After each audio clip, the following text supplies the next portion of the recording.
चमकता जगमगाता है, चमकता जगमगाता है मैया का चांद सा चेहरा। चमकता जगमगाता है मैया का चांद सा चेहरा। चमकता जगमगाता है मैया का चांद सा चेहरा। चमकता जगमगाता है मैया का चांद सा चेहरा।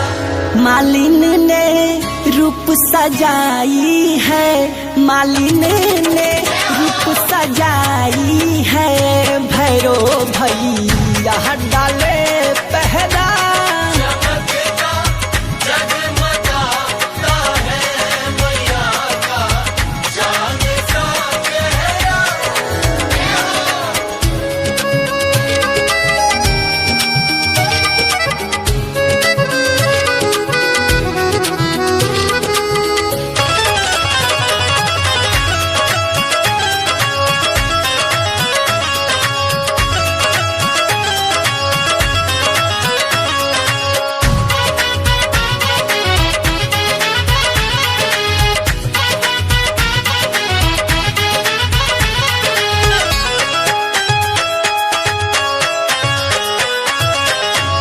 माथे पर मुकुट शोभेला, आँखी में कहादी रंग कजरा।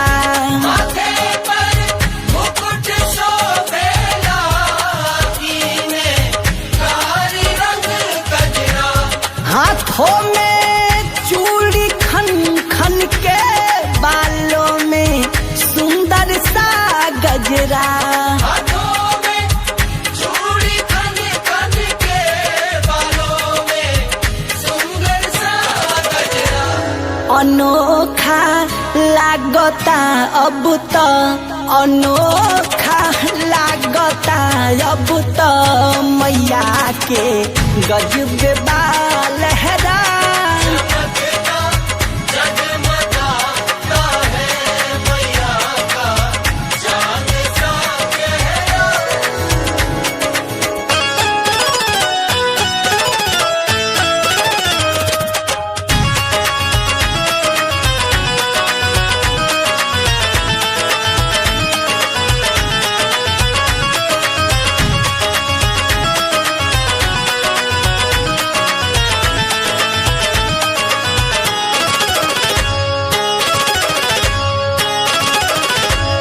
पैजनिया पामे शोभेला, की रूपवा मनवा मोहेला।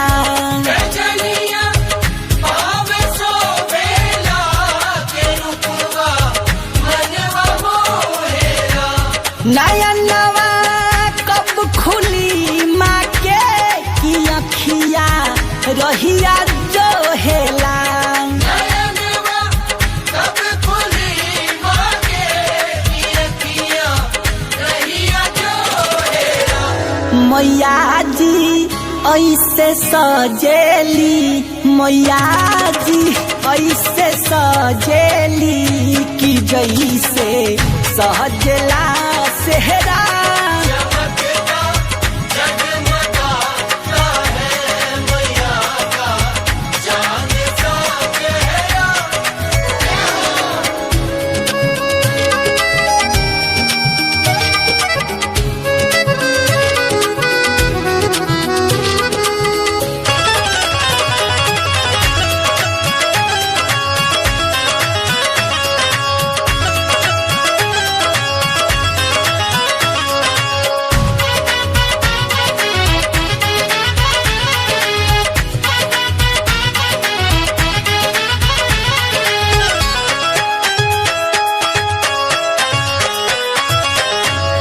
भजन राइटर दाकेश लिखे, गावेला भरत भोजपुरिया।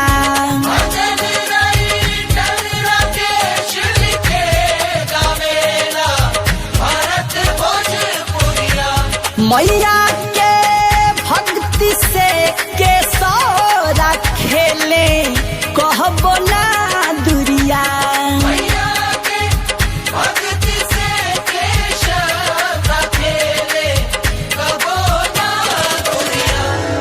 विनायक डुबले भक्ति के, विनायक डुबले भक्ति के समंदर में बड़ी गहरा